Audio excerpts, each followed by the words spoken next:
మిత్రులారా, కేంద్ర ప్రభుత్వం ఏప్రిల్ మాసం నుంచి 4 లేబర్ కోడ్స్ సంబంధించిన మార్గదర్శక సూత్రాలని, రూల్స్ ని అమల్లోకి తేబోతుంది. మనకందరికి తెలుసు, ఈ 4 లేబర్ కోడ్స్ దాదాపు కార్మిక హక్కులన్నింటినీ హరించి వేస్తాయి. సమ్మె హక్కు, యూనియన్ హక్కు, బేరసారాల హక్కు, ఇటువంటి వాటినన్నింటినీ పూర్తిగా బలహీనం చేస్తాయి. యజమానులకి ఈ 4 చట్టాలు కత్తులు లాంటి, వారు కార్మికుల యొక్క హక్కులన్నింటినీ నాశనం చేయడానికి వాటిని వినియోగిస్తారు. అటువంటి లేబర్ కోడ్స్ యొక్క రూల్స్ వచ్చినప్పుడు రాష్ట్రాలు ఒక వైఖరి తీసుకోవాలి. కార్మికులకు హాని చేసే లేబర్ కోడ్స్ కాబట్టి దానికి సంబంధించిన రూల్స్ని మా రాష్ట్రంలో మేము అమలు జరపమని చెప్పేసి వైఖరి తీసుకోవాలని చెప్పేసి సిపిఎం కోరుతుంది. ఈ రాష్ట్రంలో రేవంత్ రెడ్డి గారి నాయకత్వాన కాంగ్రెస్ ప్రభుత్వం ఉంది. ఈరోజు కాంగ్రెస్ కూడా ఇండియా బ్లాక్ లో భాగంగా అఖిల భారత స్థాయిలో బీజేపీకి వ్యతిరేకంగా మేము ఉన్నామని చెప్తున్నారు. అటువంటి పార్టీ ఇక్కడ లేబర్ కోడ్స్ మేము అమలు జరపం, లేబర్ కోడ్స్ యొక్క రూల్స్ మేము అంగీకరించం అని చెప్పేసి స్పష్టంగా ప్రకటన చేయాలని చెప్పేసి, ఆ రకంగా బీజేపీ దూకుడిని అడ్డుకోవడంలో ముందుకు రావాలని చెప్పేసి ఇక్కడ ముఖ్యమంత్రి గారికి, కాంగ్రెస్ కి మేము విజ్ఞప్తి చేస్తున్నాం. ఈ సందర్భంలోనే కేంద్ర ప్రభుత్వం ఒక ఎన్నిక ఒక దేశం, 1 నేషన్ 1 ఎలక్షన్ అని చెప్పేసి దాన్ని అమలు జరపాలని, తీసుకురావాలని ప్రయత్నం చేస్తుంది. ఇప్పటికే పార్లమెంట్ లో 129వ రాజ్యాంగ సవరణని ప్రవేశపెట్టింది. అయితే దానికి మెజారిటీ, అంటే ఈ బిల్లును పాస్ చేసుకునే తగినంత మెజారిటీ లేదు కాబట్టి అది సెలెక్ట్ కమిటీకి, పార్లమెంటరీ సెలెక్ట్ కమిటీకి పంపింది. అదంతా ఒక నాటకం. కానీ చాటుమాటున అనేక పార్టీల్ని రకరకాల ప్రలోభాలు, ప్రభావాలు చూపి ఆకర్షించి దానికి మద్దతు కూడగట్టాలని ప్రయత్నం చేస్తుంది.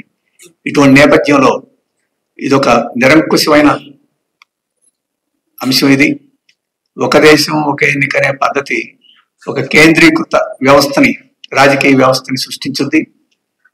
సమాఖ్య వ్యవస్థని నాశనం చేస్తుంది. ముఖ్యంగా ప్రాంతీయ పార్టీలు ఉనికిలో లేకుండా పోతే ఇది అమల్లోకి వస్తే.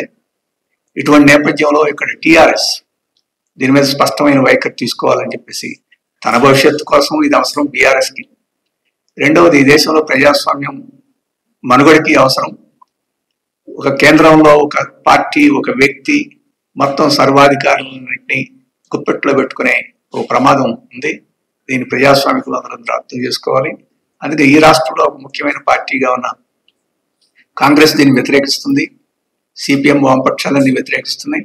ఒక ప్రధానమైన ప్రస్తుతం ప్రతిపక్షంలో ఉన్న బీఆర్ఎస్ కూడా ఈ 1 నేషన్ 1 ఎలక్షన్ అనే దాన్ని గొంతు కలిపితే ఈ బిల్లు పాస్ కాకుండానే మనం అడ్డుకునేదానికి అవకాశం ఉంది. ఆ రకంగా దేశ భవిష్యత్తుని, తన భవిష్యత్తుని, తన పార్టీ భవిష్యత్తుని కూడా రక్షించుకోవడానికి టిఆర్ఎస్ స్పష్టమైన వైఖరి తీసుకోవాలని చెప్పేసి మేము ఈ సందర్భంగా కోరుతున్నాం.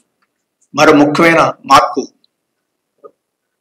కేంద్ర ప్రభుత్వం ఎలక్షన్ కాండక్ట్ రూల్స్ లో మార్పు చేసింది.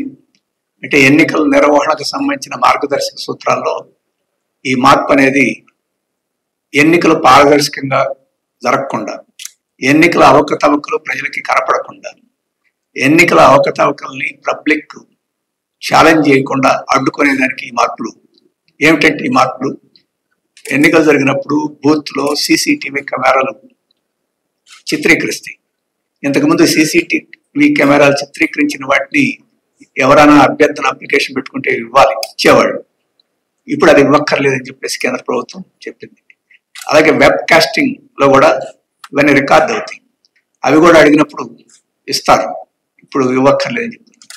అందుకని ఈ డిజిటల్ రికార్డ్స్ అన్నింటినీ ప్రజలకి ఇవ్వకుండా, అలాగే అది కోరిన వారికి ఇవ్వకుండా పారదర్శకతను నాశనం చేస్తుంది.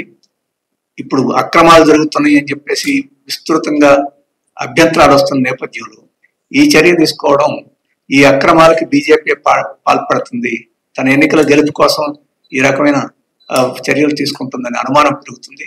వెంటనే ఆ రూల్స్ ని వాటన్నిటిని ఉపసంహరించాలని చెప్పేసి నేను ఈ సందర్భంలో సిపిఎం తరఫున డిమాండ్ చేస్తున్నాం. ఇంతకుముందే ఎలక్షన్ కమిషన్ కూడా మేము మా పార్టీ తరఫున ఈ రకమైన అభ్యర్థన చేశాం.